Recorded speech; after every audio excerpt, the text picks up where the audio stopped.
Bismillahirrahmanirrahim. Innal hamdalillah nahmaduhu wa nasta'inuhu wa nastaghfiruh wa na'udzu billahi min shururi anfusina wa min sayyiati a'malina. May yahdihillahu fala mudilla lahu wa may yudlil fala hadiya lahu. Asyhadu an la ilaha illallah wahdahu la syarika lahu wa asyhadu anna Muhammadan abduhu wa rasuluhu. Qala Allah Ta'ala fi kitabihil karim, ya ayyuhalladzina amanu taqullaha haqqa tuqatih wa la tamutunna illa wa antum muslimun. Ya ayyuhan nasu taqu rabbakumul ladzi khalaqakum min nafsin wahidah wa khalaqa minha zawjaha wa batha minhuma rijalan katsiran wa nisaa'a wa taqullaha alladzi tasaaluna bihi wal arham innallaha kana 'alaikum raqiba. Ya ayyuhalladzina amanu taqullaha wa qulu qawlan sadida yuslih lakum a'malakum wa yaghfir lakum dhunubakum wa may yuti'illaha wa rasulahu faqad faza fawzan 'azima. Amma ba'd, fa inna asdaqal hadithi kitabullah wa khairal hadi hadi Muhammadin sallallahu alaihi wa ala alihi wa sallam wa syarrul umuri muhdatsatuha fa inna kulla muhdatsatin bid'ah wa kulla bid'atin dhalalah wa kulla dhalalatin finnar. Ayyuhal ikhwah, ma'asyiral muslimin, jamaah sekalian yang saya muliakan, kita kembali lanjutkan pembahasan poin yang ke-6 di dalam kitab Tauhid dengan syarahnya Fathul Majid, bab minasyirki lusul halqati wal khayti wa nahwihima li raf'il bala au daf'ihi.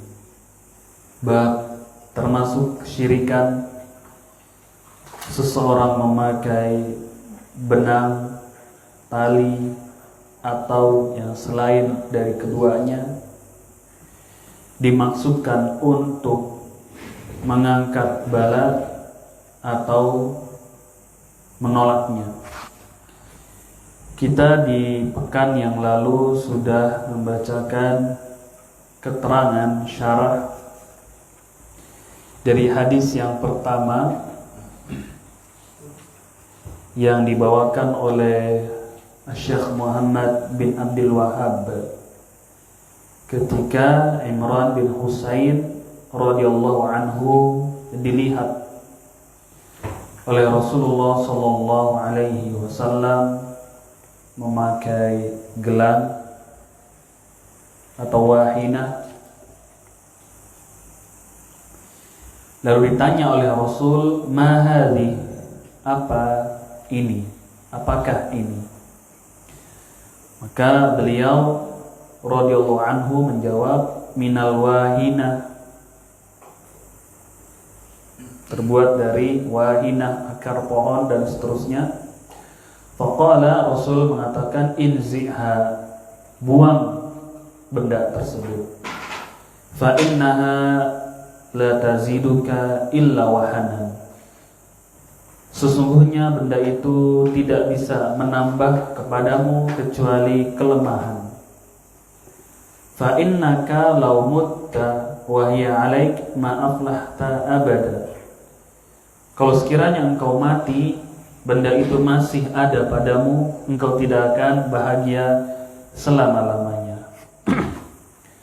Ikhwan, kita masuk di malam hari ini akhir dari hadis, atau lebih tepatnya lafaz akhir dari hadis yang kita baca, yaitu qauluhu, perkataan Rasul sallallahu alaihi wasallam, fa innaka law mutta wa hiya 'alaika ma aflahta abadan, sesungguhnya engkau apabila wafat mati dan benda itu masih ada pada dirimu, engkau tidak akan bahagia untuk selama-lamanya. Dapat sampai di situ? Ada? Shaf Hakam halaman berapa? 213 paragraf pertama.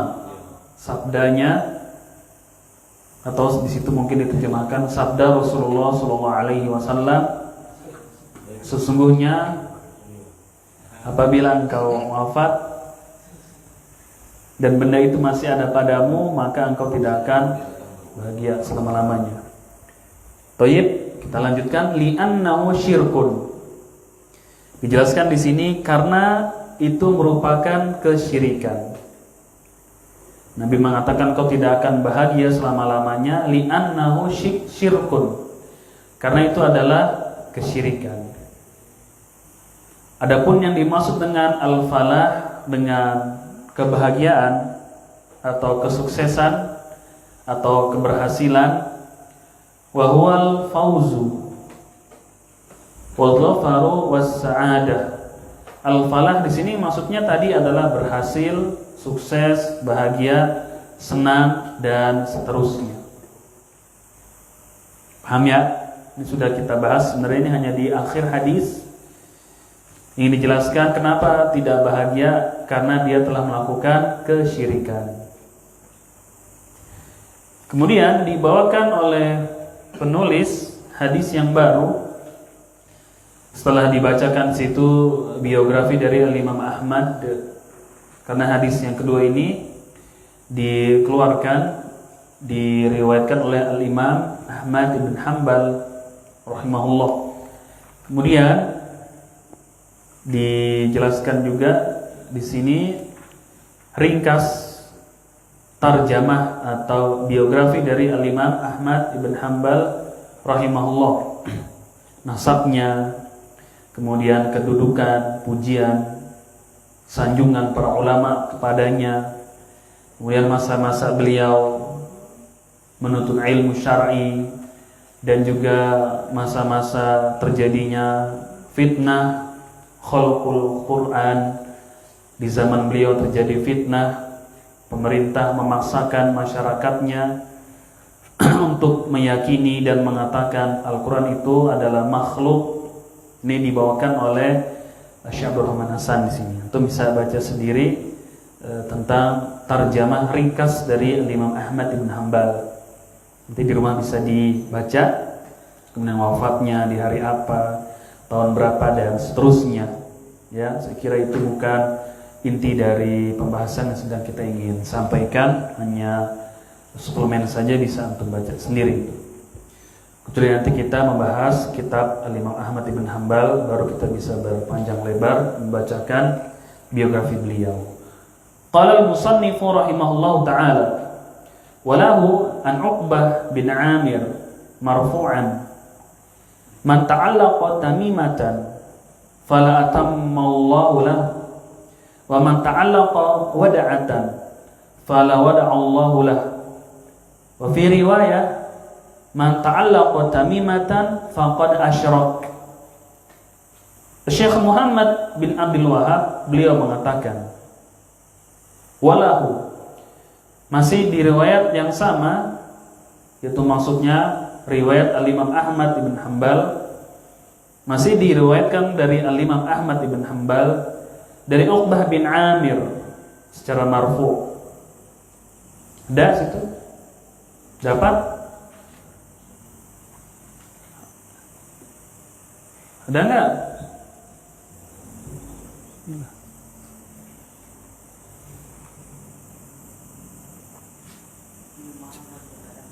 Coba Baim, Asta'ir minki, supaya enggak tersasar. Dari Imran bin Husain, la Tahaina.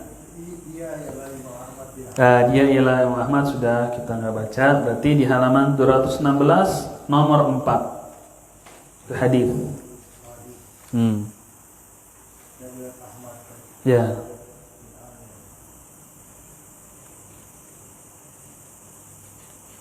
Ya, halaman 216 di poin yang keempat. Hadis dibawakan oleh Imam Ahmad bin Hanbal di bab ini, termasuk kesyirikan seseorang memakai gelang, cincin dan seterusnya dengan maksud mengangkat bala atau menolak bala. Dari Uqbah bin Amir marfu'an, secara marfu' Rasul alaihi salatu wassalam beliau bersabda, Rasulullah sallallahu alaihi wa ala alihi wasallam bersabda, Man ta'allaqa tamimatan, Man ta'allaqa tamimatan, siapa yang memakai tamimah, fala atamallahu lah, maka Allah tidak akan memberikan kepadanya apa yang ia inginkan. Tidak akan Allah sempurnakan apa yang ia inginkan, yang ia maksud. Wa man ta'allaqa wada'atan fala wada'allahu lah, dan siapa juga yang memakai wada'ah, ya maka Allah tidak akan memberikan pertolongan kepada orang tersebut.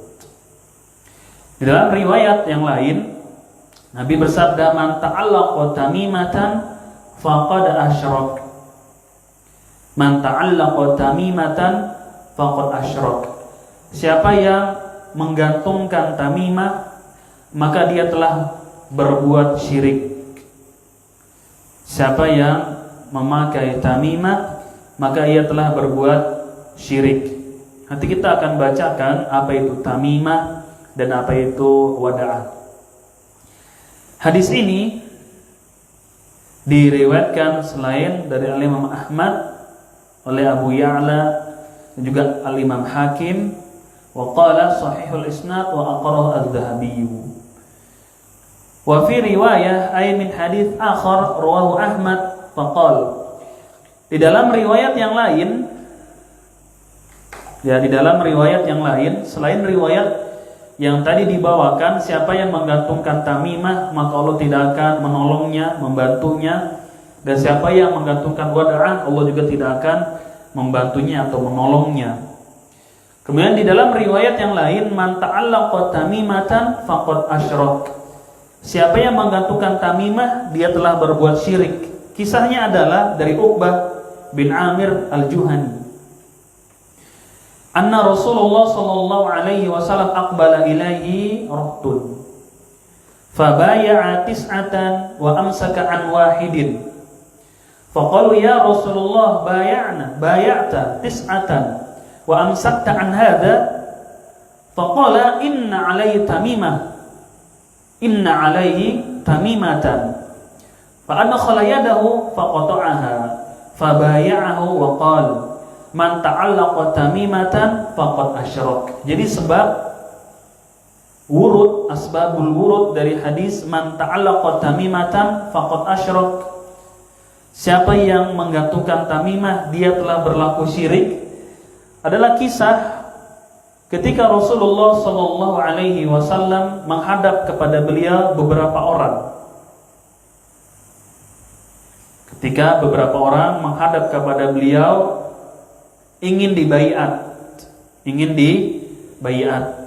Nah, ini baru yang disebut sebagai baiat. Dia langsung kepada pemimpin kaum muslimin. Di sini adalah Rasulullah sallallahu alaihi wasallam dibaiat oleh Nabi yang mulia sallallahu alaihi wasallam. Ada beberapa orang menghadap kepada Rasul sallallahu alaihi wasallam, fa bai'a tis'atan wa amsaka an wahid. Di sini ada 10 orang. Di sini ada berapa orang? 10 orang. Di dalam hadis ini detail lagi, secara detail disebutkan ada berapa orang? 10 orang. Wa Rasulullah sallallahu alaihi wasallam membaiat yang 9 orang. Ya, dibaiat, berjabatan tangan dibaiat. Untuk laki-laki Nabi sallallahu membaiat. Kalau wanita beliau tidak pernah membaiat seorang sahabiyah kecuali dengan perantara seperti kayu dan intinya tidak berpegangan tangan. Adapun kalau laki-laki dipegang. Dibaiat, 9 orang dibaiat oleh Rasulullah SAW. Lalu ada 1 orang tidak dibaiat. Nabi tidak membaiat 1 orang. Jadi yang 9 dibaiat, yang 1 orang ini tidak dibaiat, atau lebih tepatnya nanti kalau kita baca sampai akhir belum dibaiat. Makanya para sahabat bertanya, "Ya Rasulullah, bay'ata tis'atan." Ya Rasulullah, bay'ata tis'atan. Wahai Rasulullah, yang 9 orang engkau baiat. Wa amsakta an hadza. Kenapa engkau tinggalkan yang 1 orang? Jadi yang 9 orang dibaiat, yang 1 orang Nabi tidak membaiat orang ini, sahabat ini. Maka para sahabat yang lain bertanya, "Wahai Rasulullah, mengapa Anda membaiat yang 9 orang, namun Anda meninggalkan yang 1 orang ini tidak engkau baiat?" Faqal, lalu beliau menjawab, "Inna alaihi tamimatan." Sesungguhnya pada orang tersebut ada tamimah. Jadi orang tersebut memakai tamimah. Tamimah. Kalau namimah mengadu domba. Ini tamimah beda. Namimah mengadu domba, ini tamimah. Orang tersebut memakai tamimah. Fa adkhala yadahu faqata'aha.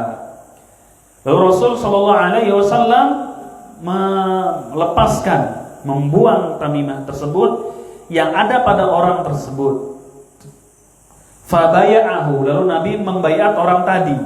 Setelah dibuang jimatnya, ya, setelah dibuang jimatnya, maka Rasul baru membaiat. Yang tadinya Nabi tidak membaiat dikarenakan orang tersebut memakai tamimah. Istaqdara, jijik gitu, enggak suka. Beliau mengingkari, enggak mau membaiat orang tersebut karena dia masih memakai jimat. Ya, kita bahasakan saja, gampangnya adalah jimat. Walaupun nggak tahu di sini bahasanya apa, jimat sajalah. Dia memakai jimat, dibuang oleh Rasul, baru dibaiat. Yang sebelumnya belum dibaiat. Namun yang 9 langsung dibaiat, karena yang 9 ini zahirnya mereka tidak memakai tamimah. Tidak memakai tamimah. Adapun yang 1 orang ini memakai tamimah. Salam. Maka Nabi SAW tidak membaiatnya, belum. Setelah dilepas baru dibaiat. Setelah dilepas Nabi membaiat, beliau bersabda, "Man ta'allaqa tamimatan faqad asyrak." Siapa yang menggunakan jimat, maka sungguh dia telah berbuat syirik. Siapa yang menggunakan jimat, memakai jimat, sungguh dia telah berbuat syirik. Jimat. Rawahul Hakim binahwihi wa ruwatuhu thiqatun. Ini riwayat Imam Hakim dalam Mustadraknya. Ya, kemudian dibacakan lagi seperti biasa biografi dari Uqbah bin Amir rawil hadis. Yang meriwayatkan hadis adalah sahabiyun masyhur, faqihun fadil, ya, waliya imarata Misr li Muawiyah salasa sinin wa mata qariban minas sittin. Uqbah bin Amir adalah seorang sahabat yang mulia, terkenal, faqihun, seorang yang faqih, ahli dalam masalah hukum, fadil, memiliki keutamaan. Dan dia sempat memegang tampuk kekuasaan di Mesir. Ya, kekuasaan di Mesir ketika masa Muawiyah bin Abi Sufyan selama 3 tahun. Dan beliau wafat umurnya itu sekitar 60 tahunan. Taib itu terjemah dari Uqbah. Kemudian tamimah. Apa itu tamimah? Karena Nabi mengatakan siapa yang menggantungkan tamimah, man ta'allaqa tamimatan. Apa yang dimaksud memakai tamimah dan apa itu tamimah? Dijelaskan di sini, allaqaha muta'allaqan biha qalbu fi talabil khairin au daf'i syarrin. Yang dimaksud menggunakan atau menggantungkan allaqa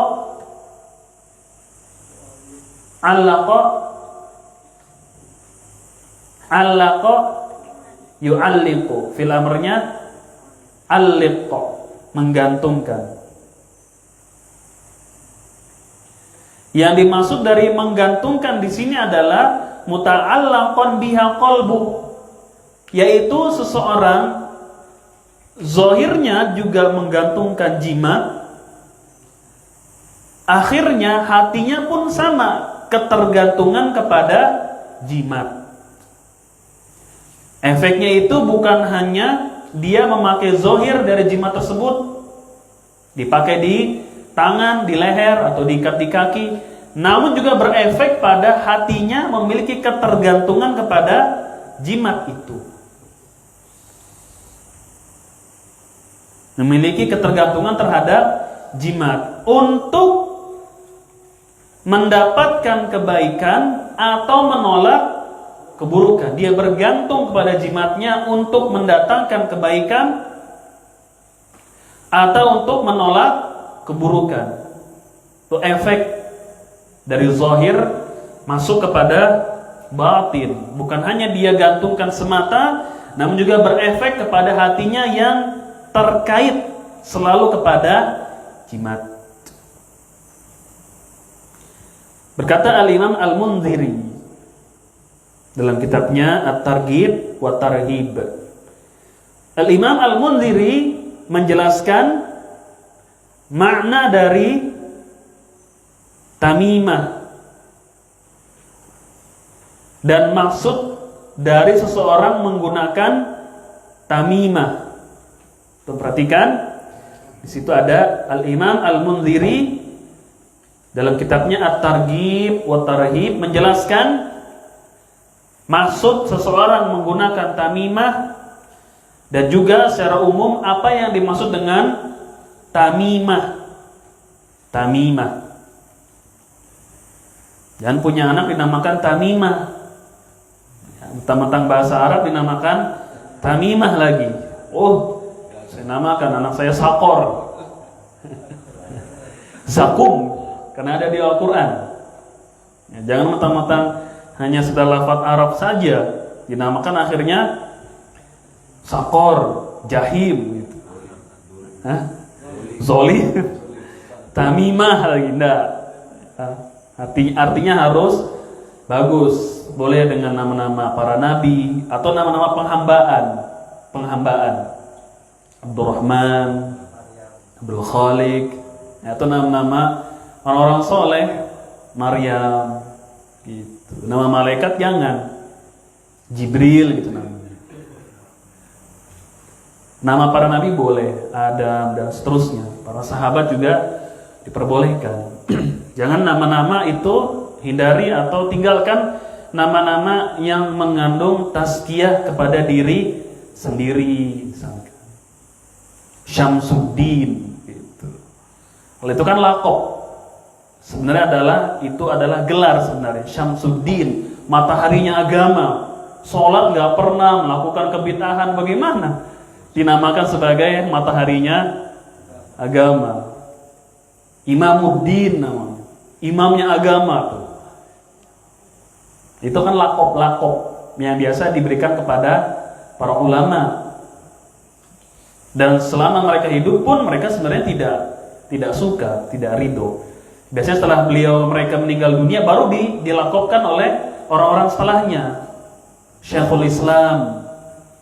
Ya, Syekhul Islam tuh orang yang paham masalah-masalah agama itu banyak. Tapi di masa mereka hidup nggak dipanggil Syekhul Islam. Itu biasanya laqab diberikan oleh orang-orang yang mengetahui keutamaan ulama tersebut. Dan itu di hadapan ulama masih hidupnya mereka akan diomelin itu, nggak suka, dimarahin, dilarang, seperti itu. Makanya kalau ada misalkan seorang ulama dia ahli hadis gitu ya, disebut masih hidup orangnya muhaddits, ahli hadis, itu tidak disukai. Iya, enggak. Banyak kan mereka itu marahin di domel. Nah, wa ma'ana illa rajulan minal muslimin. Tidaklah saya kecuali satu orang. Tidaklah saya sama seperti laki-laki kaum muslimin yang lainnya. Kalau sekarang dibikin nama lagi, Syamsuddin namanya. Waduh. Imanuddin, Amiruddin, apa lagi? Nama-nama yang mengandung rekomendasi. Apa lagi contohnya? Zainuddin, Khairun Nisa, sebaik-baik wanita misalkan. Ya Allah alam, nama-nama seperti ini selayaknya untuk dihindari atau tinggalkan, cari yang lain. Kecuali kalau sifatnya mendoakan, tapi Allah alam kalau saya pribadi tinggalkan nama-nama yang mengandung rekomendasi terhadap diri sendiri. Burhanuddin, burhan, petunjuk, hujjah bagi agama. Wih. Tinggalkan, itu lakoh. Baharuddin, lautan itu. Nur alam, cahaya alam semesta. Waduh. Ya, dihindari nama-nama yang tinggalkan, pakai nama yang lain. Nama yang paling Allah sukai adalah Abdullah wa Abdurrahman. Abdullah dengan Abdurrahman, dua nama yang paling Allah cintai. Ketika disabdakan itu, bertebaran para sahabat, anak-anaknya banyak namanya Abdullah dan Abdurrahman. Tuh mereka nggak sudah lagi tidak menggunakan akalnya. Kalau kita kan mungkin tetangga kita punya bayi Abdullah, kita punya anak kita namakan Abdullah, kayak anak sebelah ini. Tapi Nabi suka itu. Enggak, itu seperti nanti sebelah sana lahiran lagi namanya Abdullah, kita pengen punya nama anak Abdullah, nanti sama dengan. Terus sahabat enggak seperti itu, udah diinjek, udah sami'na wa ta'na. Abdullah yang paling Allah cintai udah Abdullah. Mau tetangganya banyak Abdullah, tetap dinamakan Abdullah dengan Abdurrahman. Tuh lihat, itiba gitu. Sebegitunya. Para sahabat tuh enggak kayak kita. Sudah banyak. Cari yang lain. Tapi boleh tidak cari yang lain? Boleh, enggak apa-apa. Saya ingin menjelaskan para sahabat itu kalau sudah nggak pakai pikir-pikir lagi, udah nggak makin mikir-mikir tetangganya sudah Abdullah, sudah Abdurrahman. Enggak. Itu nama-nama penghamba. Itu nama para nabi juga diperbolehkan. Ya, jangan nama-nama orang-orang kafir, musyrikin misalnya. Michael, apalah. Biar keren. Lah makan pakai tempe orek ikan asin. Bunda gitu kan, Bunda. Toiblah, kita nggak usah melebar. Tadi kita kembali kepada apa itu? Dari mana kita sesat itu? Di mana tadi Pak? Oh, Al-Imam Al-Munziri rahimahullah, beliau mengatakan Tamimah khurzatun kanu yu'alliqunaha. Dulu Tamimah itu orang-orang Arab jahiliyah terbuat dari tulang. Mereka biasa menggantungkan, memakai ya di leher secara umum ya, di tangan mungkin. Jadi dari tulang dia digantungkan. Sebagai apa? Tadi menolak bala. Tamimah. Yarawna annaha tadfa'u anhumul afat. Mereka berpendapat dengan menggantungkan tulang-tulang tersebut bisa menghindarkan mereka dari mara bahaya. Jadi ini adalah adat istiadat orang-orang jahiliyah, kafir, musyrik. Itu memang adat istiadat yang melekat pada mereka. Agama-agama khurafat, keyakinan-keyakinan khurafat mereka jahiliyah. Yang Islam menentangnya, bahkan akal yang sehat pun menentang keyakinan tersebut. Akal yang sehat, kalau akal yang waras akan menentang. Tidak ada hubungannya, yakni tulang digantungkan pada anggota badan bisa yakni menyelamatkan seseorang dari mara bahaya. Nggak ada hubungannya, tidak masuk di akal. Maka Islam menentang keyakinan seperti itu. Ya, dengan dalil dan juga selaras dengan akal sehat manusia. Ini adat istiadat orang-orang terdahulu. Sama nanti di bab-bab setelahnya seperti Tatoyur juga sama. Tatoyur juga adat istiadat orang-orang jahiliyah dahulu. Menganggap baik dan buruk terhadap sesuatu yang dilihat, didengar, dirasakan. Tatoyur. Ya, dulu orang Arab jahiliyah biasa kalau ingin bepergian, safar, mereka melempar burung. Tatoyur itu kan dari kata toyaro. Burung bahasa Arabnya Ardun? Toirun. Tuyur, toirun, toirun. Tatoyur. Dilepas itu ingin safar, burung ya kan?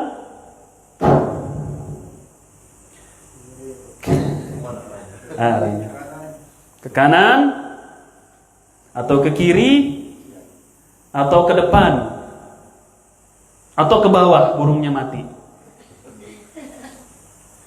Mereka melihat kalau ke kanan ya nggak berangkat, ke kiri nggak berangkat, terus ke depan, wah bagus. Kan menggantungkan nasibnya kepada hal seperti itu, keyakinan itu. Itu adat istiadat orang-orang jahiliyah terdahulu. Ya, kalau di kita mungkin meyakini hari baik atau tanggal baik, samanya itu. Ya, hari-hari baik, dicari hari baiknya. Kemudian tanggal-tanggal baik dan tanggal-tanggal buruk misalkan. Itu sama, itu sebenarnya turunan dari kelakuan atau keyakinan orang-orang jahiliyah terdahulu. Ya. Keluar rumah harus jam sekian, atau tata letak apa ya? Jendela, pintu, genteng, bagaimana yang disebut sebagai Feng Shui. Jelas Feng Shui memang bukan dari Islam kan? Jelas. Kalau itu yang mengamalkan orang-orang di luar Islam, nggak masalah. Bukan urusan kita, bukan keluarga kita. Secara Feng Shui mereka ingin gimana, tapi orang-orang di luar Islam, non-Islam, cuek nggak kita? Cuek memang itu agama udah itu memang. Udah makanan kalian ada kupu-kupu nih misalnya nih. Samanya nih, mau ada tamu. Nah, samanya itu. Feng Shui tadi kan seperti itu. Nah, yang jadi masalah ketika diyakini oleh kaum muslimin. Nah, ini berbahaya. Hokinya itu rumahnya nanti, kalau hoki itu pintunya menghadap ke atas. Jadi kalau ada rahmat langsung turun ke rumah. Gitu. Hujan. Nah, itu bawa hoki baru pintunya ke atas. Atau jendelanya harus dirubah ke arah mana, ke arah bintang mana. Nah, ini baru bermasalah. Paham? Ketika orang Islam mulai masuk ke ranah tersebut, ini kan termasuk hal yang tidak masuk di akal.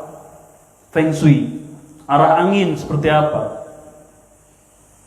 Ya, lain kalau orang ganti pintu karena terganggu misalkan. Karena pandangan orang langsung ke rumahnya begitu.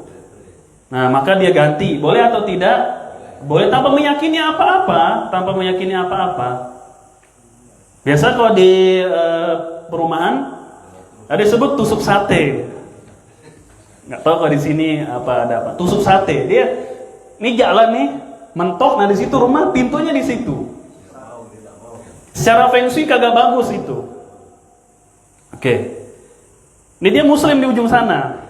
Secara Feng Shui nggak bagus seperti itu. Dia ingin merubah pintu itu. Kenapa? Dia mengganti pintu itu bukan karena motivasi dari Feng Shui-nya. Enggak, sama sekali enggak si muslim ini. Cuma dia terganggu. Lampu motor, sorot mobil, sorot motor tuh langsung kemana? Ke pintu rumahnya misalkan. Atau pandangan orang itu langsung ke arah rumahnya. Kan nggak boleh dalam Islam. Ya, ketika kita salam itu tidak boleh langsung di depan rumah yang jangan melihat aurat rumah orang lain, minggir sedikit. Assalamualaikum dari agak jauh. Sebelah. Karena kita nggak tahu tuan rumah barangkali lagi kegerahan. Cuma pakai singlet, kadang nggak pakai baju. Dia ganti, dia rubah pintunya. Boleh atau tidak? Dia Islam nih, dia ganti tusuk sate itu boleh nggak? Boleh. Tapi bukan karena Feng Shui. Dia ganti. Lain lagi kalau si muslim tusuk sate, dia ganti karena feng shui. Nggak bagus. Rezekinya tersendat misalkan. Dia ganti pintunya. Arahnya ya, madep kemana gitu, dia arahnya. Ini boleh atau tidak? Nggak boleh. Itu kan sama, adat-adat kebiasaan jahiliyah terdahulu. Dan itu tidak masuk di akal sama sekali nggak masuk akal. Antara keberuntungan, hoki bahasa mereka, dengan tata letak ruangan kah, jendela kah, pintu kah, genteng, warna kah. Ada yang warna juga, ikan. Kalau itu ikan ada dalam rumah, hoki tuh dia. Padahal listriknya nunggak terus tuh. Nggak pernah mikir, listrik nggak pernah bayar, nggak pernah mikir. Ini ada ikan itu aja, hoki, diyakini. Kenapa yang bodohnya bekas pada kejedot, pada gede itunya, pada jenong. Ikan lohan. Hoki ini muslim beli itu karena hoki, ikut-ikutan orang-orang di luar Islam ya. Kalau orang di luar Islam, kita masa bodoh lah sama mereka, udah. Masa bodoh. Mereka memang sudah keyakinannya, memang asal mereka, pokok mereka kerusakan, kesyirikan, kekufuran. Terserah gak? Mau miara ikan itu, lohan lagi mau berapa par lagi di rumahnya, meyakini hoki lagi, masa bodoh gak kita? Masa bodoh, nggak miris melihatnya. Emang udah layak, emang agama mereka seperti itu. Yang jadi miris adalah ketika muslimat beli ikan lohan, memiliki keyakinan bahwasanya dengan memelihara ikan tersebut hoki, dia beli. Lain juta jelas Pak. Saya waktu SMP itu, saya juga beli. Ya, suka ikan. Lain kalau dia beli karena ikut-ikutan, beda ya niatnya ya. Karena lagi ngetren, lagi viral begitu, dia beli juga ikan lohan. Tetangganya apa pada punya, teman kantornya pada punya, kalau main ke rumahnya yang ditanya ikan lohan misalkan, akhirnya sudah gue beli dah ikan lohan. Beli, kasih lampu apa bagus terang. Nggak ada sama sekali meyakini ikan ini hoki atau mendatangkan rezeki, jelas mengurangi sedikit dompet dia. Nggak kira-kira itu makanannya. Kan jelas sebenarnya dari akal aja ya kan. Sebenarnya kan kita ada pengeluaran untuk membeli makanan ikannya, bukan justru mendatangkan uang. Nggak masuk di akal lah intinya. Itu boleh kalau dia tidak meyakini miara ikan tersebut mendatangkan hoki. Dia hanya ikut-ikutan aja udah. Atau anaknya ngerengek minta, ayah beli ikan lohan dong. Ya gampang, nanti ayah mancing kan mujair, ayah getok palanya. Kalau dicat pilok sudah. Tulisan Arab gitu biar berkah sekalian. Tekan dulu kan tulisannya itu kan pengaruh itu, ya kan bener ya. Sama bapaknya nih kalau udah tulisan Arab aja udah sekalian biar berkah lo. Dicat. Toibnya itu contoh-contoh yang memang tidak dibenarkan oleh syariat Islam. Feng shui lah, tadi kupu-kupu kah, seperti ini tamimah, gantungin apa jimat, bisa mendatangkan manfaat atau menolak madorot dan seterusnya lah. Ikan-ikan, warna juga ada yang warna hoki ada, ya kan? Anjang nih, saya soalnya suka baca majalah dulunya, banyak nelen majalah. Taib. Yarawna annaha tadfa'u anhumul afat wa hadza jalun wa dolalah. Lihat kata al-Imam Al-Mundhiri, hal seperti itu tamimah dan keyakinan orang yang memakainya jahlun. Apa jahlun? Bahasa Indonesianya adalah bodoh. Itu bahasa yang paling lembut, bodoh. Kasarnya udah, bayangin aja, nggak usah diomongin. Wadola nggak usah diucap. Wadolalah, apa dolalah? Sesat. Wahada jahlun wadolalatun. Ini merupakan kejahilan dan kesesatan. La mani' wala dafi' ghairallahi ta'ala. Karena tidak ada yang bisa menolak bahaya atau mengangkat mara bahaya selain Allah Azza wa Jalla. Allah sudah. Intinya di tangan Allah Azza wa Jalla.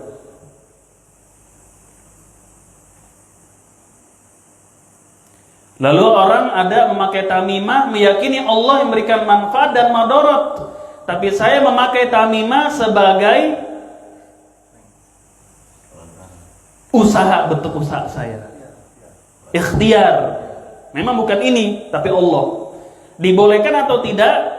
Tetap tidak dibolehkan, karena dia telah menjadikan sebab yang itu tidak dinilai oleh syariat sebagai sebab untuk mendatangkan manfaat atau menolak madorot. Jadilah dia syirik. Bisa syirik kecil, bisa syirik besar. Kalau syirik besar, Allahnya nggak ada, udah nggak punya peran Allah ini. Pokoknya saya hoki, saya beruntung, saya sukses, benda inilah. Allahnya nanti nggak ada Allah, pokoknya nggak ikut campur Allah.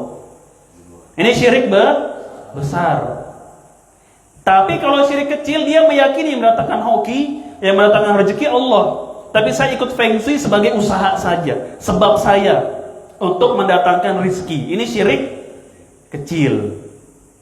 Ya, ini sudah dibahas di awal. Thayyib itu sedikit keterangan dari Al-Imam Al-Munziri berkaitan dengan dari apa itu tamimah dan keyakinan orang-orang yang memakainya, menggunakannya, meyakininya. Tadi disebut dari tulang ya di sini. Dari tulang. Wa qala Abu Sa'adat, disebutkan oleh Al-Imam Ibnu Al-Athir dalam An-Nihaya fi Gharibil Hadits. Ya, An-Nihaya fi Gharibil Hadits. Kamus tentang lafaz-lafaz yang tidak umum di dalam hadis. Ya, kitab Al-Imam Ibnul Athir An-Nihaya fi Gharibil Hadits itu adalah kamus dari lafaz-lafaz yang jarang didengar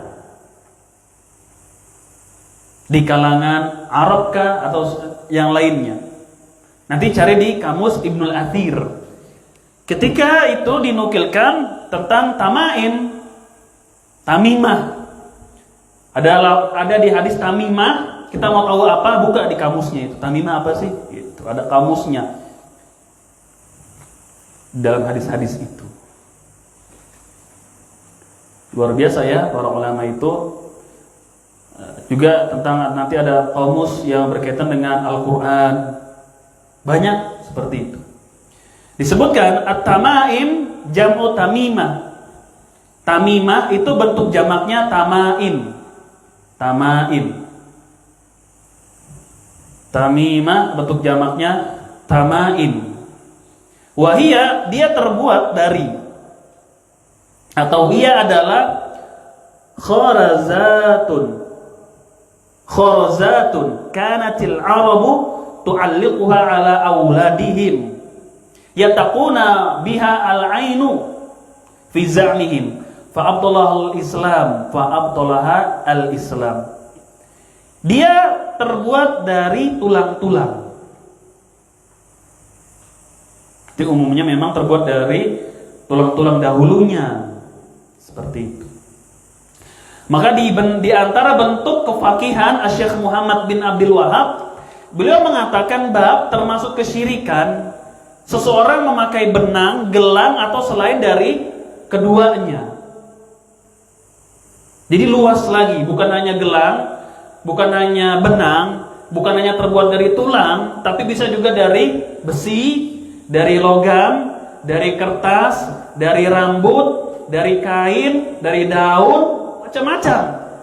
Intinya sebab dia jadi kesyirikan adalah diyakini bisa mengangkat bala atau mendatangkan manfaat. Itu dia sebab dijadikan kesyirikan. Mau apa aja lagi bendanya, mau digantungin di sini televisi yang gede juga, kalau diyakini bisa mendatangkan manfaat dan madorot, tetap syirik tidak? Syirik biar gantung televisi, tidak hanya sebatas tulang. Gantungin televisi di sini misalkan. Ini jimat gue gede nih, tahun 2022. Udah nggak zaman lagi tuh tulang-tulang, besi-besi apa, gelang-gelang. TV gantungin di sini gede. TV juga yang slim fit gitu ya. Sekarang kan tipis-tipis TV. Nah, itu kalau diyakini, kalau ada ya, kalau ada si Bahlul gitu ya pakai TV diyakini seperti itu juga jadi syirik. Mau apa aja pokoknya yang dipakai, yang penting di dalam keyakinannya bisa mendatangkan manfaat atau menolak madorot. Udah itu aja. Tidak terbatas di tulang, cincin, benang, apa aja pokoknya. Paham ya? Apa aja. Kecuali kalau menggantungkan singa, memang itu mendatangkan madorot, betul-betul itu. Betul, memang itu sebab bisa untuk mendatangkan madorot ya, singa gantungin digigit. Itu betul, masuk di akal tidak? Dan secara percobaan real. Cobain aja, real tidak itu? Diikat tangan kita, diikat singa gitu. Datangin madorot dimakan, betul tidak? Bisa mendatangkan madorot, betul tidak? Betul. Lain kalau kayu, cincin dikata bisa mendatangkan madorot misalkan. Ini tidak benar. Bahkan ketika benda itu jatuh, kita injak bisa melawan tidak? Gak bisa melawan. Keris-keris apa, cincin-cincin ketika jatuh gitu, kita orang yang naik motor jatuh kan, tolongin ketinggalan sini. Kan nggak bisa begitu dia. Dia sendiri saja benda itu tidak bisa menolak madorot yang menimpa dirinya sendiri. Kan itu tidak masuk di akal. Makanya Islam membatalkan keyakinan yang seperti itu, tidak mensetujui keyakinan yang seperti itu, bahkan membantahnya, membatalkannya. Karena benda tersebut saja tidak bisa menolak madorot untuk dirinya sendiri. Bagaimana dia bisa menolak madorot untuk orang lain, pemakainya? Kita kembali. Terbuat dari tulang-tulang. Si garis.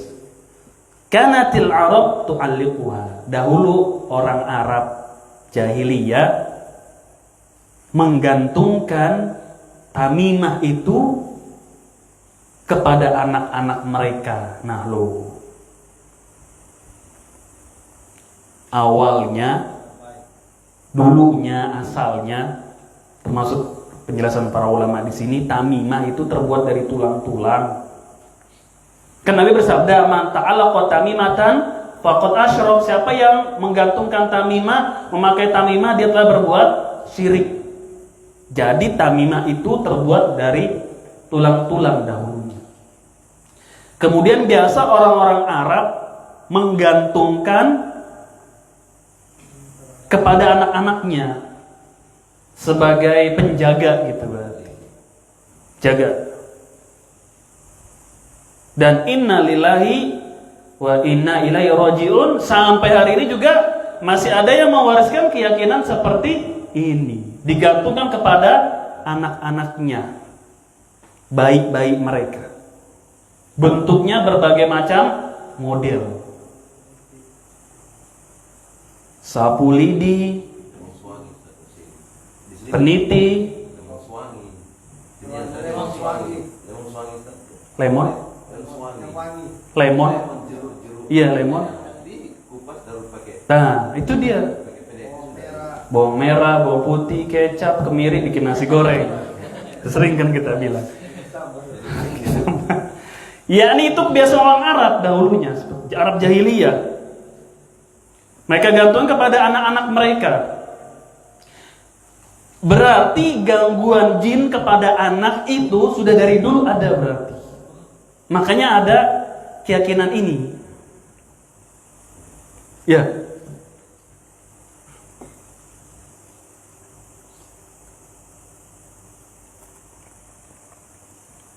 Ada kalanya mereka mengganggu bocah-bocah, anak-anak. Paham? Oleh karena itu Islam melarang anak-anak untuk keluar dari rumahnya ketika maghrib. Suruh masuk. Karena di waktu tersebut setan berkeliaran. Jaga sudah. Nanti keluar ketika sudah lewat sedikit maghrib, boleh untuk keluar. Namun kalau ada keperluan, Ustaz, ada hajat, ada keperluan, boleh atau tidak, tetap diperbolehkan. Itu situasi sedang tidak ada apa-apa, aman. Maksudnya kita nih sedang tidak ada keperluan, lagi di rumah santai. Ya anak suruh masuk ketika maghrib, masuk dalam. Tapi kalau lagi ada keperluan, ingin keluar, ingin apa, boleh atau tidak? Boleh tetap, nggak apa-apa. Tapi memang di waktu tersebut anak-anak itu suruh masuk. Tidak mutlak misalnya suruh masuk semuanya dalam keadaan apapun di dalam rumah, enggak. Itu anak mau diajak ke masjid bagaimana? Mau sholat maghrib boleh nggak? Boleh, nggak apa-apa, keluar. Cuma syariat memberitahukan di waktu tersebut banyak silsilah pada keluar masuk. Kemudian juga anak-anak ada ruqyah yang kita bacakan. Sebagaimana Rasul membacakan kepada Hasan dan Husain, "U'idzuka bi kalimatillahi tammah min kulli syaitonin wa hammah wa min kulli ainin lamah." Di buku doa wirid, aku memohon, aku memperlindungkan, a'udzubi. Aku memohon dengan kalimat-kalimat Allah kepada kalian berdua, Hasan dan Husain, dari godaan syaitan, dari para penyihir, dari binatang buas. Itu ruqyah yang kita bacakan kepada anak kita. Berarti memang tidak menutup kemungkinan jin bisa menggoda anak-anak ini, digoda. Tapi keyakinan masyarakat anak kecil bisa melihat setan paslu, tidak benar. Sebagian masyarakat meyakini anak-anak kecil itu bisa melihat setan. Makanya kalau melihat bapaknya nangis terus. Nanti bapaknya setan. Itu keyakinan yang tidak benar, nggak ada dalil sama sekali. Anak kecil bisa melihat setan. Pertama. Kedua, tidak setiap anak kita sakit yang disalahkan langsung setan. Enggak. Anak saya semalaman uring-uringan Ustaz, nggak bisa tidur. Terus kayaknya digangguin setan. Ya namanya juga kayaknya, saya jawab, ya kayaknya mungkin. Tapi enggak, dia nunjuk-nunjuk di atas itu gini. Kita nggak memiliki apa? Hujah, dalil sama sekali. Kalau anak kecil nunjuk-nunjuk ke atas ngelihat setan, anak kecil banyak berimajinasi, berhayal, apalagi dia sedang sakit, panas. Dia mungkin bilang, ayah ini gentengnya mau rubuh. Padahal dia sedang pusing kan. Jadi tidak setiap anak sakit, rewel, nangis, kita langsung berpikiran digodain sama siapa? Setan, jin. Lo tengah malam nelpon ustadznya, minta tolong meruqyah anaknya. Handphonenya pas diangkat sama istri ustadznya juga lagi kesurupan, kata istrinya. Bingung. Paham? Jadi tidak setiap anak sakit itu mesti diganggu oleh syaitan atau rewel. Enggak. Tidak. Bisa iya, bisa tidak. Kita nggak tahu. Apa yang kita lakukan? Kita bacain, boleh. Kita baca Al-Fatihah, Falaq, An-Nas, ruqyah yang tadi, boleh tidak? Boleh. Selebihnya gimana? Pakai tempel apa? Didinginkan apa? Dikompres atau bawa kemana? Ke dokter, itu sudah. Paham? Jadi dua sebab kita laksanakan. Sebab yang tidak dideteksi oleh medis, barangkali digodain sama setan. Oke? Kita sudah baca Al-Fatihah dengan ruqyahnya. Paham? Atau anak ini sedang sakit, nggak enak badan, kita sudah berangkat ke dokter atau ke klinik atau kasih obat. Jadi tidak menutup kemungkinan memang anak-anak kecil suka digodain oleh setan atau ada kalanya mereka diganggu oleh syaitan. Tapi tidak ada dalil bahwasanya anak kecil bisa melihat setan. Yang ada anak kecil bisa melihat bapak dan ibunya. Kalau matanya normal. Itu kan suka ada itu. Orang mengatakan, itu anak kecil mah bisa melihat setan. Atau kalau alisnya dihabisin, itu bisa melihat setan. Mungkin beda, kita dari sono ya. Beda di sini mungkin nggak ada kayak begitu. Cukur deh dihabisin. Alisnya jangan dicukur. Nanti bisa ngeliat apa? Bisa ngeliat setan. Gitu. Tuh ada tuh yang begitu. Ini nggak ada dalilnya sama sekali. Itu yang pertama. Kemudian yang kedua, tidak setiap anak kecil rewel, nangis apa itu godaan dari setan. Bisa jadi memang dia sedang sakit, panas, dia ingin numbuh gigi apa dan lain-lain, rewel, nggak tidur semalam suntuk. Itu seni memiliki anak. Tahu Mas Adi itu, tahu dia. Seni memiliki apa? Anak. Nah, suka duka. Seperti itu memang. Bukan dia gangguan dari Jin atau setan. Atau ada lagi nih keyakinan, aduh panjang nih masyarakat, kalau anak kecil biru gitu ya. Ya, biru lebam gitu, itu habis dipegang setan. Padahal emaknya gasnya lagi habis, anaknya nangis. Gepuk kayak udah. Ada keyakinan begitu, biru berarti habis disentuh sama siapa? Sama setan.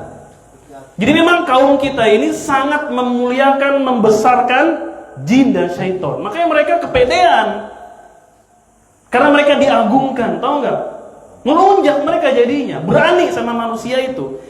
Yang tadinya menurut riwayat dari Ibnu Abbas, Allah alam sahih atau tidaknya, Ibnu Abbas pernah mengatakan syaitan itu lari dari kalian. Saya nggak tahu saya apa enggaknya ya. Setan itu lari dari kalian wahai manusia, sebagaimana kalian pun lari dari setan. Jadi sama-sama apa sebenarnya? Sama-sama takut sebenarnya.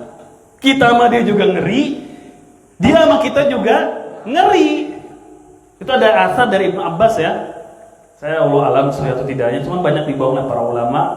Allah alam saya bisa lihat. Kalau keraguan seperti ini kepada sahabat ini masih boleh, tapi kalau kepada Rasul itu ya nggak boleh. Nggak tahu Nabi pernah mengucapkan apa tidak, itu nggak boleh. Itu sudah berdusta atas nama Rasulullah SAW. Ragu saja dalam membawakan hadis itu ragu. Kayaknya Nabi pernah bilang begitu deh. Itu nggak boleh seperti itu orang. Tahan dulu, udah jangan disampaikan, jangan disampaikan. Tapi menyandarkan kepada sahabat, para ulama itu berbeda lagi hukumnya. Nah, Ibnu Abbas pernah mengatakan demikian. Jadi sebenarnya sama-sama takut. Tapi karena mungkin manusia ini sudah nyembah-nyembah sama setan, sedikit-sedikit setan yang disebut, dibanggain, akhirnya dia jadi songong. Apa tuh songong orang sini bilang? Belagu tau enggak? Berani jadi sama kita. Sombong, belagu, tantang petenteng. Akhirnya kita digodain terus mungkin sama mereka. Lagi tidur di rumah, loteng suara setan. Periksa belum apa belum? Setan. Tahu kucing, tahu lagi ada tikus. Oke?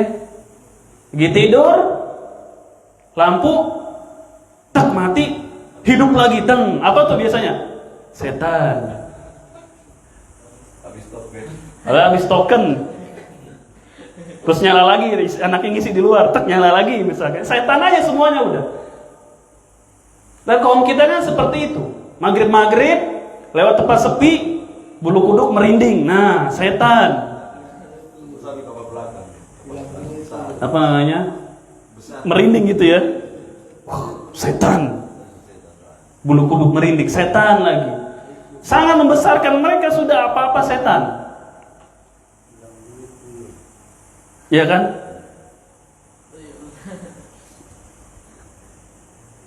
Makanya kita di sini kan nggak seperti itu. Kita di pondok ini tidak seperti itu. Kecilin mereka di sini. Taib. Kita nggak usah meluas ya, karena ini rahasia pondok. Taib. Nah, biasa orang Arab menggantungkan itu kepada anak-anak mereka. Ya takuna bihal ain. Mereka menggunakan tamimah agar anak-anak mereka itu tidak terkena ain. Ya, tidak terkena ain atau apalah gangguan. Fa'abtolaha al-Islam. Maka Islam membatalkan keyakinan tersebut. Maka Islam membatalkan keyakinan tamimah tersebut. Taib, kalau ada pertanyaan, tafadhol, silakan. Ya, Pak. Iya, Pak. Ini terjadi sekarang itu orang tanya kita ke saya, Pak De, tadi kalau ini ada setan, gitu Pak De, salah asal jo, kebasaran asal, Salah jo. Iya Pak De tadi ada bayang-bayang. Nah, terus saya berpikir saya mau jawab bagaimana? Setan itu juga ada, saya mau jawab bilang ada setan, saya mau berusaha.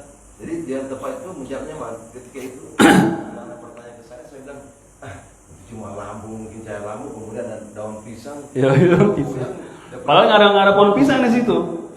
Nah, ada di rumah antum tempat pisang. Iya, iya. Mungkin karena apa jalan. Iya. Boleh tak menjawab? Sebagian menjawab gimana? Iya, toib. Ini juga yang pernah saya ingatkan berulang-ulang, termasuk di Musola As-Sabiq dan di TPA biasanya. Nggak boleh juga kita mengatakan nggak ada setan. Tidak boleh juga kita mengucapkan tidak ada setan. Paham tidak? Karena setan itu ada, jelas. Nas Al-Quranul Karim, kemudian hadis-hadis Nabi yang mulia Sallallahu Alaihi Wasallam, zikir-zikir beliau meminta perlindungan dari syaitan. Setan itu ada. Maka nggak boleh kita mengatakan nggak ada itu setan. Kalau dimaksudkan mengingkari setan, maka bahasa terbaiknya gimana? Misalnya anak tadi saya lihat setan gini, kita bilang bisa iya, bisa juga tidak. Kalau iya, sholat ada apa? Kamu tinggal baca ta'awud, a'udzubillahi minasyaitonirrajim. Iya pada iya, bisa iya, bisa tidak. Kalau iya, kita kasih obatnya, baca ta'awud, a'udzubillahi minasyaitonirrajim, lari ngacir pulang ke rumah. Kita kasih tahu obatnya, baca aja ta'awud. Takut kepada setan, terus gitu nampak, kita itu tabiat, boleh tidak? Boleh, itu tabiat. Seperti seseorang lihat singa, buka gerbang pondok, ada singa, takut. Itu takut yang sifatnya adalah tabiat. Dia takut singa depan rumah. Ya kan? Singa depan rumah. Kalau singa dalam rumah ada mungkin. Ya, gak usah dikasih tahu deh. Lihat singa takut dia. Itu kan tabiat. Boleh tidak? Boleh, nggak apa-apa. Seperti kita naik tangga sini. Ini naik tangga di pondok ini paling seru kalau subuh. Atau yang mau sholat malam kan ini gelap semua. Pas di lorong situ ngeliatnya ke sini. Teng, paling enak di pojok sono nih ada yang jongkok, hitam rambutnya panjang, alit. Mau jadi pacar saya enggak? Nah itu paling seru. Ketika jalan kita, ada dia gitu, bener ada gitu, deng. Pastikan kita terkaget-kaget. Itu boleh atau tidak? Takut yang sifatnya tabiat, boleh atau tidak? Boleh, nggak apa-apa. Tabiat ditampakkan betul, takut pasti. Nggak tahu bentuknya kayak apa. Astagfirullah. Pingsan. Takut itu sifatnya tabiat yang seperti tadi. Takut kepada setan yang terlarang itu apabila ketakutan itu membawa kepada ketundukan pada dia. Membawa kepada ketundukan kepada syaitan, membesarkan dia. Sangat takut sekali kepada dia, yang akhirnya kita menjadi seakan-akan hambanya. Tunduk sekali, pantang sekali dengan setan itu. Takut sekali pokoknya. Surga neraka dia sama satu setan, atau bahaya dan manfaat dia ada pada setan itu. Nah itulah ketakutan yang terlarang, nggak boleh. Bisa membawa kepada kesyirikan. Takut kepada setan yang dengannya membawa kepada ketundukan akhirnya. Segala apa yang dipinta dia kasih. Itu setan. Membawa kepada ketaatan kepada iblis itu. Inilah yang terlarang. Tapi kalau seperti tadi itu tabiat sudah, takut, kaget. Namanya pintu gepak, pok sendiri, kaget nggak kita? Kaget, dan pasti pikiran kita siapa itu? Setan. Astagfirullah, kami buka-buka. Betul nggak ada orang? Ya berarti betul itu adalah syaitan, jin, iseng. Baca ta'awud, lompat. Baca ta'awud sudah selesai. Karena syaitan lari ketika dibacakan ta'awud sudah. Setan dari kalangan jin ya. Kalau setan dari kalangan manusia baca ta'awud mau 1000 kali juga nggak kabur itu. Tetap aja. Nggak sholat yuk kita baca a'udzubillahi minasyaitonirrajim. Nggak sholat, masih begitu aja dia terus, nggak akan kabur itu. Tapi kalau setan dari kalangan jin baru dia lari. Paham? Bisa iya, bisa tidak. Jadi ketakutan yang seperti tadi boleh. Ketakutan yang terlarang membawa kepada ketundukan. Bisa tidak, maka kita kasih keterangan. Mungkin kamu baru nonton film setan kali. Tadi habis di rumah, habis nyetel Annabelle kali kamu. Jadi masih ke bawah-bawah. atau film apa ya, suster ngesot itulah, kuntilanak naik haji atau apalah pokoknya. Mungkin kamu habis nonton yang begitu kali. Itu bisa kasih masukan seperti itu. Tapi bisa kita jawab, bisa iya, bisa tidak. Kalau iya Pak deh, kalau iya kita nggak usah takut. Kita baca ta'awud, sudah biasa azan, nyalain lampu, udah biasa. Tapi dia begitu lagi, baca lagi sudah. Yang kedua, bisa juga tidak. Mungkin kamu sedang banyak pikiran atau habis nonton film apa jadi hawanya ketakutan, halusinasi kamu. Udah gitu aja. Jangan bilang, nggak ada setan itu, nggak ada. Ini tidak diperboleh karena jin itu real ada. Tidaklah mengingkari keberadaan jin dan kesurupan kecuali orang-orang Mu'tazili. Orang-orang Mu'tazilah lah yang mengingkari adalah jin dan syaitan. Ada. Jangan bilang nggak ada setan. Sekarang mah udah nggak ada setan. Tuh, itu setan yang ngajarin dia ngomong begitu. Yang ngajarin dia ngomong begitu siapa? Syaitan. Mengingkari nas Al-Quran itu konsekuensinya adalah kufur. Udah nggak ada setan mah, yang begitu-begituan mah udah nggak ada. Yang dimaksud begitu-begituan apaan nih? Ya makhluk-makhluk halus setan ya. Ya nggak boleh ngomong begitu, karena setan itu ada, jin itu ada betul. Nggak boleh kamu ngomong seperti itu. Tetap ada setan. Yang nggak boleh adalah kita jangan takut. Yang benar adalah kita nggak boleh takut kepada setan. Itu. Ada pertanyaan yang lain? Bagaimana hubungannya dengan ayat yang bahwa semua kita ini tidak bisa melihat yang hal gaib? Iya. Terus yang bicara setan bicara yang hal gaib. Bagaimana itu hubungannya? Maksudnya di dalam ayat surat Al-A'raf tuh ya. Setelah Al-Quran, khud alif itu aja. Tidak seorang dari kita ini. Iya, surah Al-A'raf itu ayat 36 gitu deh. Kita buka sama-sama. Pak Jihad nggak apa-apa, dengerin aja Pak.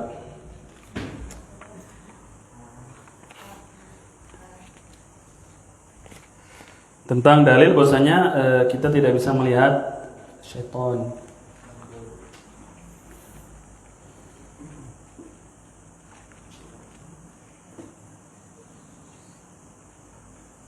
Ayat ke-27, innahu yarakum huwa wa qabiluhu min haitsu la tarawnahum. Teman-teman, ayat ke surah Al-A'raf surat ke-7 ya. Ayat ke-27 ini dalil nas Al-Qur'an bahwasanya kita tidak bisa melihat syaitan.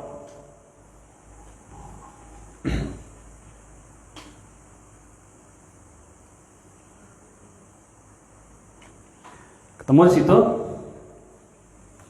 Di situ ada ayat, ada lafaz yang mengatakan innahu yarakum huwa wa qabiluhu min haitsu la tarawnahum. Dia, syaitan, dan para pengikutnya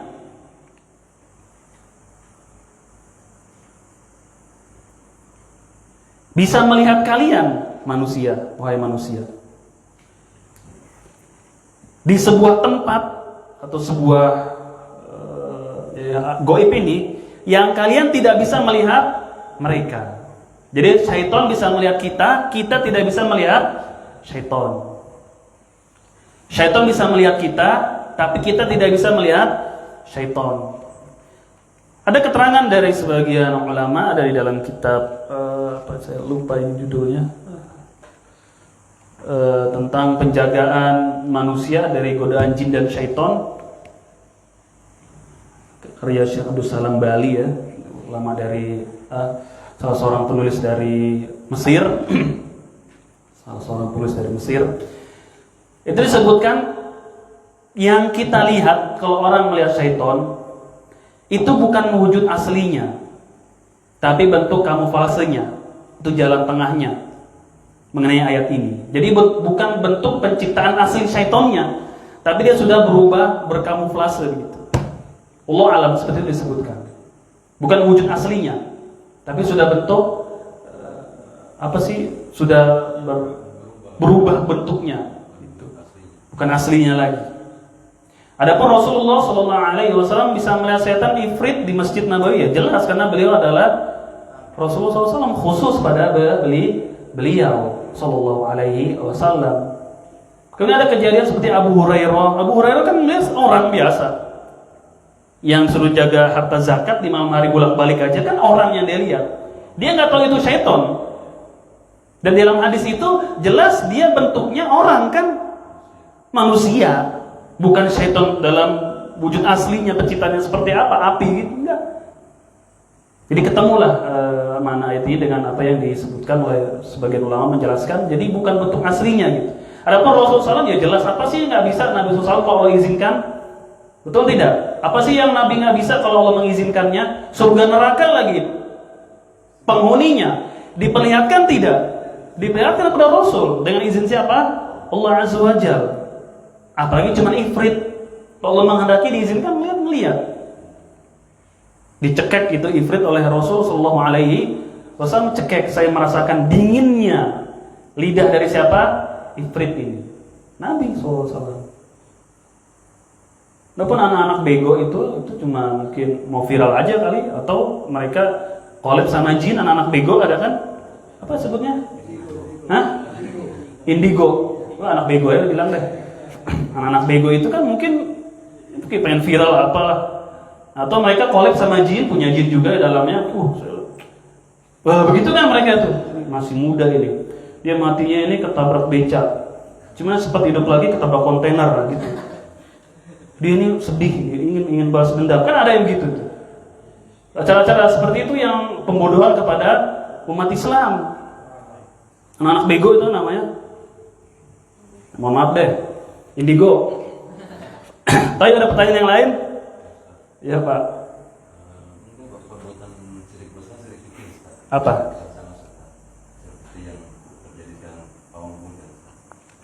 Iya. Iya. Ya syirik besar jelas dia. Dan yang meyakininya nanti lihat, orang yang meyakini bahwasanya percaya kepada pawang hujan itu kan keyakinan yang syirik. Kalau dia meyakini hujan itu dengan pawang itu murni ada Allahnya, ya jelas syirkun akbar. Tapi kalau dia meyakini tetap Allah, tapi ini sebagai bentuk usaha manusia aja bisa menghalangi, syirik kecil itu.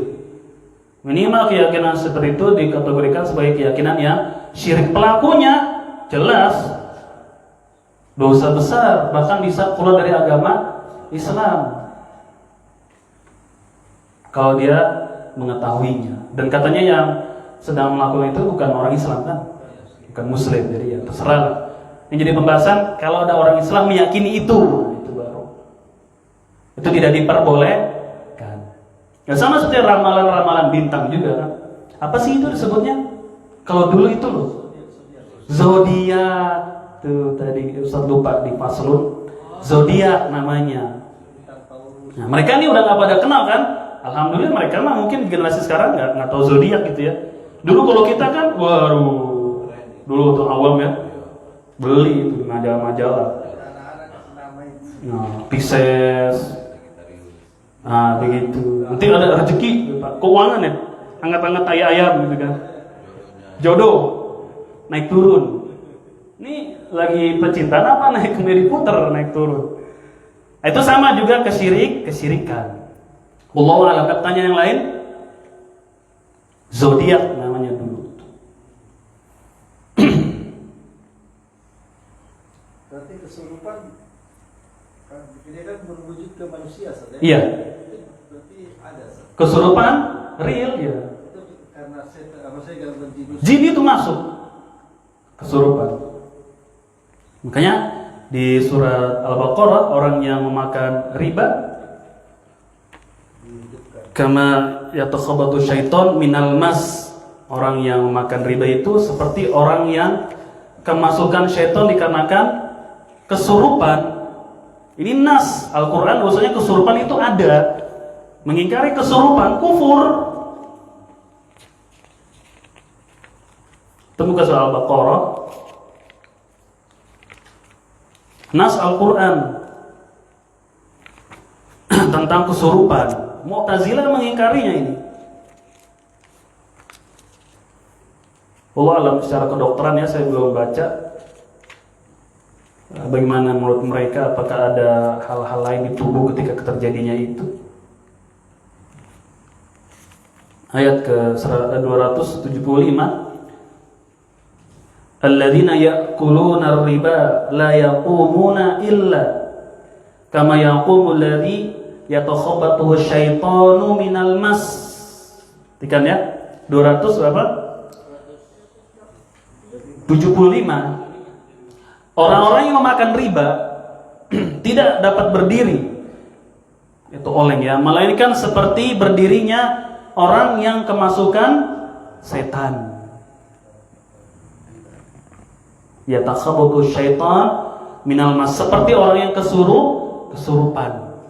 Kalau kan orang kesurupan tidak bisa mengontrol dirinya kan. Jadi kesurupan itu real, nyata, ada. Nas Al-Quran menyatakan ada kesurupan. Ya, tapi wallahu alam dia maksudnya dari mananya, wallahu alam. Kita tidak tahu atau tidak ada dalil yang berbicara masalah ini. Jadi kesurupan itu ada. Obatnya dengan di ruqyah, diantaranya ruqyah, dibacain ayat-ayat Al-Quran Karim. Bukan dipukulin, ditenggelamin di lautan, misalkan setannya ditenggelamin di lautan, gitu. Tenggelamin. Setannya malari, orangnya mati. Ada yang sampai dipukulin, ditabokin.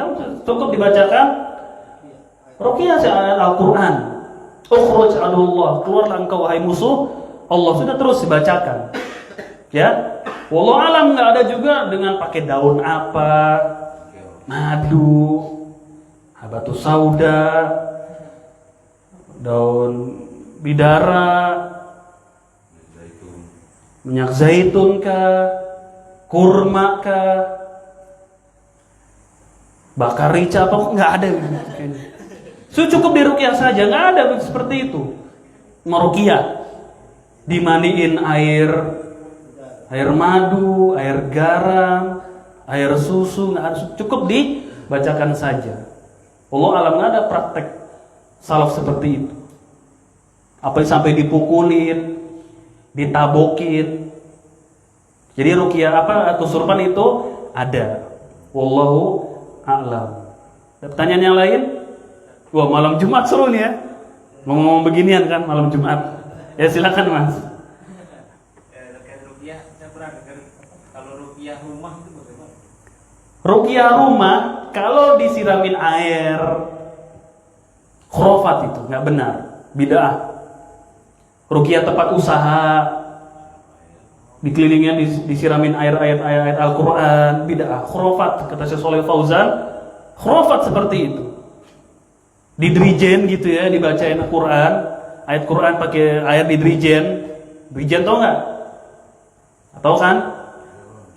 Masukin di galon gitu, dibacain ayat Al-Quran, lo di rumah dipecik-pecikin gitu, di kamar mandi apa istrinya lagi tidur, guyurin sekalian. Di ruqyah nih, harus di ruqyah misalnya. Kamar mandi apa genteng disiram-siram, khurafat. Itu tidak pernah dilakukan oleh para salaf, nggak ada seperti itu.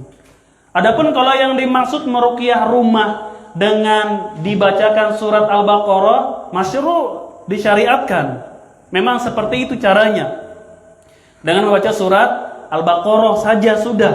Masing-masing keluarga, masing-masing anggota rumah baca sendiri. Anaknya di kamar, bapaknya di kamar kedua, anak yang nomor 2 di depan, anak nomor 3 di genteng, di mana pokoknya. Nggak harus rumah baru, nggak harus rumah lama. Oke? Jadi tidak ada juga setiap rumah baru di ruqyah, ini juga nggak ada. Pindah-pindah aja udah. Makan, undang saya. Nggak ada rumah baru di ruqyah, nggak ada. Para sahabat menutup kemungkinan nggak mereka pindah rumah? Ayo loh. Ada. Pasti. Mereka pindah-pindah rumah kan? Ibnu Mas'ud dari Madinah nanti pindah ke Kufah ke sana. Tahu para sahabat, para salaf lah. Pindah rumah juga kan? Tapi ada nggak riwayat dari mereka ketika pindah rumah ngeruqyah rumahnya atau ngundang ustaz ngeruqyah rumahnya atau baca doa di rumahnya? Ada tidak? Nggak ada. Kan kita ingin kembali kepada salaf nih. Lihat bagaimana mereka praktek pindah rumah, nggak ada begitu. Kalau gitu kita pindah rumahnya naik onta Ustaz, jangan naik truk. Wah, salah itu. Ini masalah agama yang kita bahas, bukan cara pindah naik truk apa naik onta. Kurang jalan-jalan sih lo. Paham nggak? Kan pindah rumah juga itu para sahabat tidak menutup kemungkinan kan? Tapi mereka nggak ada amal-amal dirukiahin rumahnya misalnya, nggak ada. Jadi ketika pindah rumah gimana? Ya pertama pindahin barangnya dari rumah yang lama ke rumah yang baru sudah. Pindahin, kan pindah rumah, pindahin. Kemudian di rumah itu kita mau baca surat Al-Baqarah boleh tidak? Boleh baca. Baca surah Al-Baqarah. Kalau memang betul rumah itu ada setannya, ya dia lari setannya. Tapi kalau tidak ada, ya sudah. Yang penting kita sudah beribadah dengan apa yang disyariatkan boleh membaca, bahkan disyariatkan baca surah Al-Baqarah di dalam rumah. Juga salah juga pemikiran kalau rumah kosong ada setannya. Itu sama, keliru. Dari mana kita tahu rumah kosong ada setannya? Rumah kamu tuh yang udah 20 tahun banyak setannya justru. Kita juga nggak tahu kan ada rumah atau rumah baru nih, kita pindah rumah baru, pikiran wah ada setannya nih.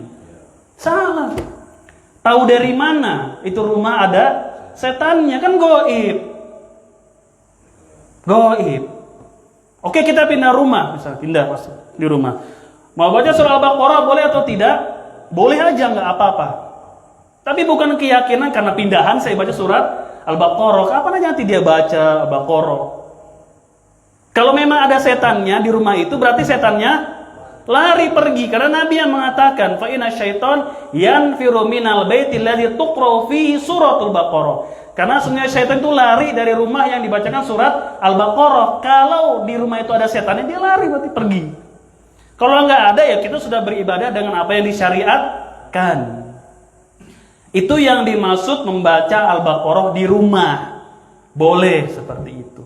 Tapi kalau ada cara-cara tertentu di dalam membaca surah Al-Baqarahnya atau meruqyah rumahnya dengan diguyurin air misalnya, atau dengan diaduk daun bidara, sari kurma, habatus sauda, minyak zaitun, minyak goreng, kapur barus, diaduk, dibacain Al-Baqarah. Lalu nanti dibilang pertama di depan dulu di pagar-pagar, di sudut-sudut, kemudian di muka pintu, di depan pintu. Nanti terakhir sisanya ente sewa helikopter lemparin dari atas gentengnya. Mahal nih yang di bagian itu, mahal. Ya pokoknya itu sewa helikopter. Itu sami nawatona biasanya itu orang tuh. Nah itu tidak diperbolehkan. Inilah yang nanti kita akan bahas di Syarhus Sunnah, sebuah ibadah yang dimutlakkan, dilepas oleh syariat, tidak ditentukan waktu, bilangan, tempat. Ketika orang menentukannya dengan sebuah cara, jadilah dia bid'ah. Tuh, nanti Syekh Al-Albani sebutkan itu. Kalau baca surah Al-Baqarahnya Ustaz mesti dari ayat 1 sampai habis. Wallahu alam, ada riwayat dari Abdullah bin Mas'ud bisa dibaca 5 surat di awal, 5 ayat di awal, 5 ayat di akhir, ada 5 ayat di tengah gitu. Ada riwayat dari Ibnu Mas'ud, saya agak lupa. Kitab itu kebetulan nggak ada di sini, ada ya di rumah. Termasuk tadi yang tentang kamuflase setan itu ada di rumah. Kalau di sini saya bisa ambil. Jadi bisa semudahnya kita aja. Terserah semudahnya. Ya. Enggak, Al-Baqarahnya dikelarin gitu maksudnya. Kalau kita ingin baca cicil dulu gitu, boleh nggak apa-apa. Semudahnya kita aja. Gitu. Tidak juga kita menyewa santri suruh baca situ, enggak. Kita baca sendiri. Atau setel merotal Al-Baqarah, nggak ada begitu, nggak ada. Itu orang malas tuh, orang malas. Klik, tidur. Saya tadi tuh ngajarin. Enggak, dibaca, tuqra'u dibaca, bukan diperdengarkan surah Al-Baqarah. Hadis itu tuqra'u dibacakan, bukan tusma'u, bukan diperdengarkan di rumah itu ayat Al-Baqarah, tapi dibacakan, dibaca. Niatnya untuk menghafal, oh lain lagi, bukan pembahasan ini. Boleh nggak apa-apa. Daripada putar-putar televisi saja putar murotal terus. Boleh nggak apa-apa. Tapi kan berkonsekuensi harus didengarkan. Murotal itu bahayanya harus didengarkan. Makanya bocah-bocah ini kalau lagi piket di setelin murotal suruh pada diem. Karena kalau Al-Quran dilantunkan kita harus diam. Wa idza quri'al Qur'anu fastami'u lahu wa ansitu la'allakum turhamun. Allah mengatakan apabila dibacakan kepada kalian Al-Quran, dengarkanlah, diamlah, agar kalian mendapatkan rahmat. Tuh Quran kalau dibacakan, diperdengarkan gitu, diam, dengerin. Oleh karena itu kalau kita lagi naik mobil ada bawa teman-teman, jangan setel murotal kalau ingin ngobrol. Saya tuh kalau lagi bareng-bareng, udah matiin aja, kita ngobrol aja dah, udah jarang ketemu, ngobrol aja udah. Jangan disetelin, sok-sok pengen, keren gitu kan. Murotal. Kita bercerita. Tidak bolehkan. Paham? Sama masjid. Murotal. Iya, iya. Subuh. Kalau jawab terus sampai subuh nih. Nah boleh, bid'ah lagi itu. Baik, sampai sini barangkali pertemuan kita. Pertanyaan yang lain silakan disimpan saja dan bisa dipertanyakan nanti di waktu-waktu yang lain. Subhanaka Allahumma bihamdika asyhadu an la ilaha illa anta astaghfiruka wa atubu ilaik. Wassalamualaikum warahmatullahi wabarakatuh. Ini kalau dibikin ringkasan ribet kali ya. Hari Sabtu aja dah. Kesian.